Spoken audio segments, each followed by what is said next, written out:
Bonjour tout le monde, mon nom est Julien Beau, cofondateur de Arbekin. Aujourd'hui, je vais faire une toute petite capsule. En fait, je vais juste vous parler de 3 titres qui ont fait l'objet de transactions d'initiés.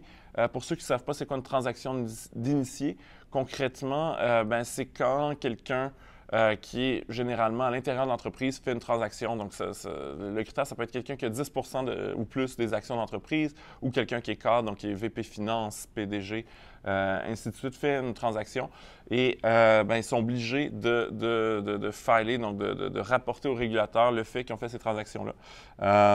Et la raison pour laquelle c'est intéressant, c'est que s'ils sont à l'intérieur et qu'ils ont une information potentiellement privilégiée, ils ne sont pas supposés de transiger. La ligne est mince. En fait, ils n'ont pas le droit de transiger s'ils savent des choses que vous ne savez pas et faire de l'argent. Mais on se dit que peut-être qu'ils n'ont pas d'informations matérielles, mais ils voient des tendances ou leur subconscient voit des choses qui font en sorte que s'ils achètent, vous devriez peut-être acheter. Donc, la première de ces compagnies-là, c'est Westtime Corp. Westtime, une compagnie que je ne connaissais pas avant ce matin. Concrètement, ils font des investissements et des prêts dans des compagnies qui font des services financiers. Westtime, c'est une compagnie canadienne. Là, on va regarder et la transaction, c'est en fait un Glenn McNeil.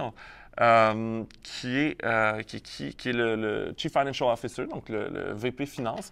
Il a acquis pour 73 000 d'actions, donc 30 000 actions en tout, ou 29 878, et ça amène son nombre d'actions à 93 000. Donc, il a quand même augmenté sa position de 33 % dans la compagnie. Et on regarde la compagnie, un ratio court-bénéfice de 35. Une marge de profit de 373 %. Il y a peut-être quelque chose de spécial qui s'est passé. C'est une toute petite capitalisation. Faites quand même attention, là, on parle de 300 millions de capitalisation, donc c'est une petite compagnie. Mais il y a un signal intéressant. Donc, pour moi, ça ne veut pas dire qu'il faut juste imiter « Ah, il y a un initié qui a fait une transaction », mais c'est un signal de peut-être regarder c'est quoi cette compagnie-là, faire des recherches, puis une fois qu'on est à l'aise avec le modèle d'affaires de la compagnie, qui, comme je vous dis, tout ce que je sais, c'est qu'ils investissent dans des compagnies de services financiers, et bien là, si c'est une belle compagnie en soi, ça peut être intéressant d'acheter. L'autre compagnie, ça c'est la seule des 3 que je connaissais, c'est Osisko. Osisko qui a plusieurs mines au Québec, puis le symbole, plutôt que de taper Osisko complet, c'est OM. Donc Osisko Metal.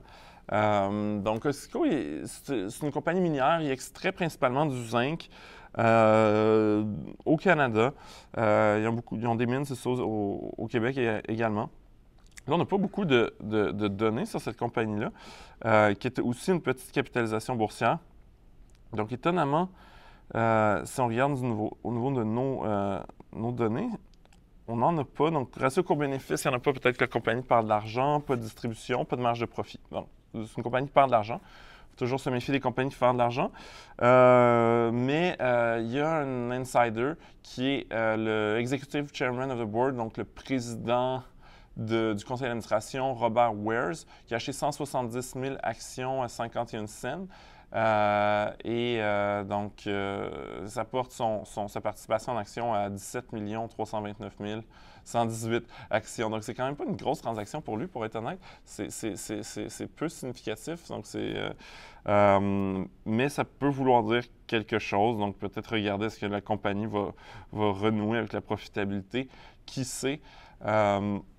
Donc c'est ça. Je n'ai pas grand-chose à dire. Sinon, si vous voulez me comparer Osisko à d'autres minières, puis là, je ne le ferai pas ce matin parce que je vais vous laisser le faire, mais vous regardez le ratio cours-vente. Donc, dans les ratios de profitabilité, on a état de résultat, ratio, donc c'est dans les valorisations, donc ratio cours-vente, puis il n'y en a pas. Donc, allez voir directement.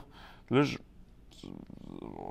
nous autres, on dépend de Thomson Reuters et Refinitiv pour nos données. Donc, allez voir les résultats trimestriels, puis regardez c'est quoi les ventes. Mais ça, c'est une compagnie qui perd de l'argent, donc quand même très dangereux.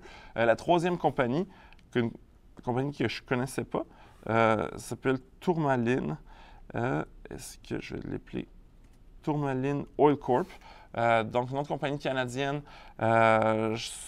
suppose que fait dans l'extraction de pétrole puis de gaz.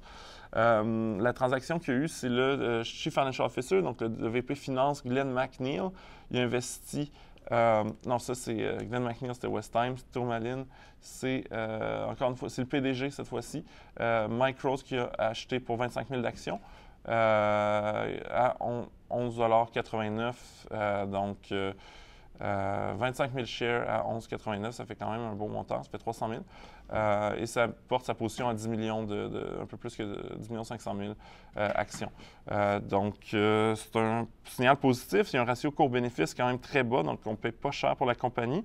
Une compagnie qui a quand même une marge de profit, qui est profitable, des dividendes de 2,3 %. Donc, au niveau des ratios financiers qu'on voit ici, ça semble la plus intéressante des trois. Ensuite, on investit dans le pétrole. C'est une activité, est-ce qu'on investit dans une entreprise dont le titre est très lié au prix du baril de pétrole et potentiellement ça pollue? Est-ce que les changements de gouvernement qui vont arriver aujourd'hui vont changer la donne pour cette compagnie-là? Mais au moins, présentement, elle est profitable. Donc, c'est les trois titres dont je voulais vous parler ce matin. Donc, sur ça, si vous investissez en bourse ou si vous voulez commencer à investir en bourse, je vous invite à aller sur Google Play ou l'App Store si vous avez un iPhone et télécharger RBakin. Ça vient avec un 14 jours d'essai gratuit, puis ça vous permet vraiment d'avoir accès à toutes les données financières dont vous avez besoin, mais aussi d'analyser votre portefeuille, de calculer votre rendement. C'est vraiment un outil qui va vous donner tout ce que vous avez besoin pour être un investisseur boursier intelligent. Si vous n'avez pas commencé à investir en bourse ou vous avez besoin d'une formation sur l'ABC de l'investissement, on a une offre avec Desjardins qui inclut un abonnement de 3 mois à notre application mobile et un cours en ligne sur l'investissement d'une durée d'à peu près 5 heures et en plus 10 transactions gratuites et un congé de frais de gestion pendant 1 an. Donc, l'idée, c'est que vous ouvrez votre compte de courtage avec Desjardins et vous avez tous les outils qu'il vous faut pour avoir du succès.